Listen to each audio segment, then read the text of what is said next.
E Jesus começa a andar à beira do mar da Galileia.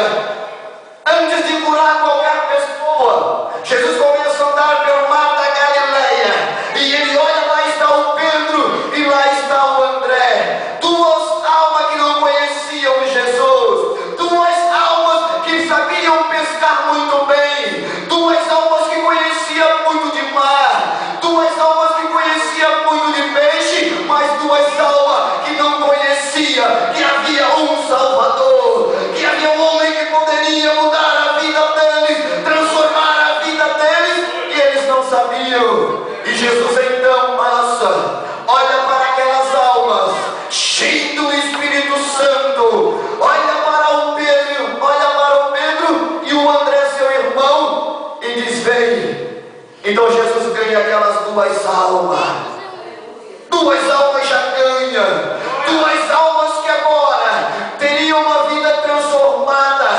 Duas almas agora que teriam uma vida mudada. E vejam bem, ele poderia estar satisfeito. Ele poderia dizer: bem, eu vou voltar agora para casa. Duas almas no dia de hoje está muito boa. Talvez nós fizéssemos isto, pastor Cristiano. Talvez se ganhássemos duas almas num dia, já ficaríamos regozijando, já ficaríamos felizes na vida. Mas Jesus não. O grande missionário não. Ele ganhou duas almas naquele dia, mas ele não para. O mar da Galileia é tão longo. O mar da Galileia, com aqueles 18 quilômetros de comprimento, por 13 de largura, tinha muita alma para ser ganha. Eu quero dizer uma coisa para vocês: há muita alma no mundo para o irmão Júlio ganhar. Há muita alma no mundo para você que está sentado esta manhã nesse lugar ganhar para o reino celestial, para o reino de Cristo. Há muita alma. E Jesus não para. O Pedro e João, o Pedro e o André já deixaram o mar da Galileia, já largaram a rede, já largaram o barco. Tem muitas pessoas, meus irmãos, que estão nas malhas do inimigo, estão na rede do demônio, que quando você chegar e falar para eles, mostrar a grandeza, mostrar o amor de Cristo, eles vão largar a rede, vão sair das malhas da rede e eles vão andar com você para a glória, para a eternidade com Deus Todo-Poderoso. E ele não para, Jesus não para.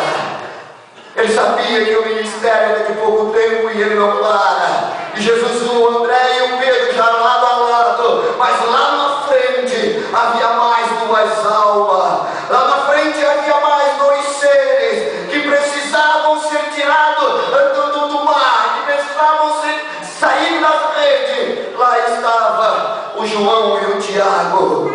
Lá tinha mais duas almas. E Jesus disse: João, Tiago, agora eu vou tirar você, eu vou sacar você. Essa rede não vai prender mais você. Eu quero te dizer uma coisa: alguém na sua família que está nas malhas do inimigo, nas malhas das drogas, nas malhas da bebedice, eu digo uma coisa: comece a pregar para ele, comece a falar de Jesus, comece a falar de um Salvador, e a tua mensagem, a tua palavra, ela vai arrancar ele, e ele vai servir o Jesus que tu serve. Ele vai caminhar como você caminha, em busca da vida eterna.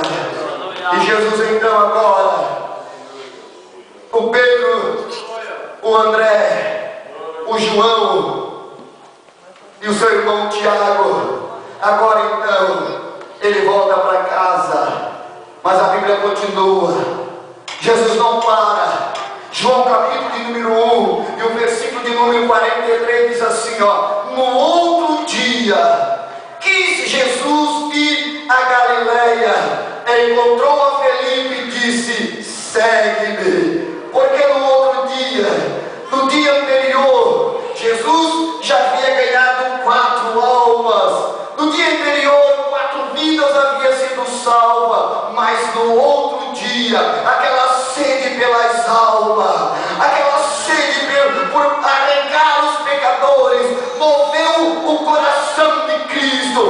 encheu no coração de Cristo, que no outro dia pela manhã ele levanta e ele vai à Galileia, porque na Galileia havia um homem que precisava ser salvo. Lá na Galileia ele encontra Filipe e ele fala para Filipe, ele prega para Filipe, então aceita o Evangelho e Filipe é um salvo. Eu quero te dizer uma coisa: sempre nós vamos encontrar Filipes na nossa caminhada.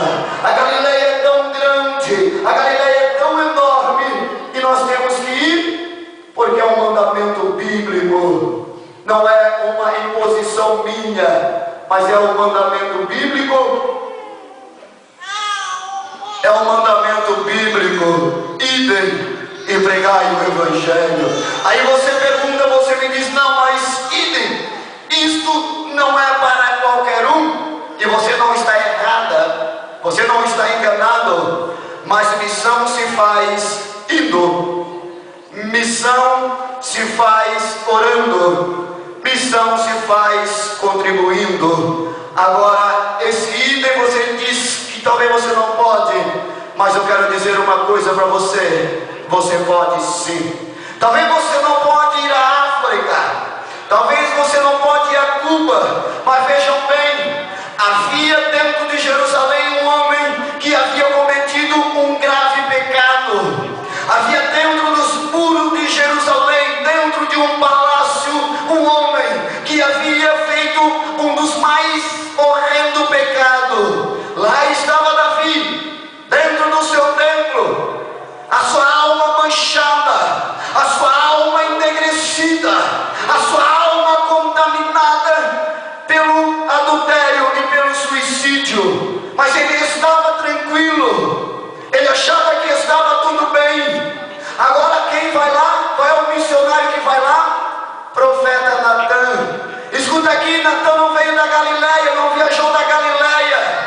Natã não veio de Jericó, Natã não veio de Samaria. Natã estava dentro dos muros de Jerusalém. Natã estava dentro dos muros, isto é, Natã simplesmente deu alguns passos e chegou aonde estava Davi e pregou a palavra e mostrou o erro. Eu quero dizer com isto que talvez você não precise ir a Cuba, mas se você atravessar a rua, a sua rua, você abrir o portão da sua do seu terreiro e der uns 4, 5 passos, lá naquela casa tem uma alma e você vai pregar para ela.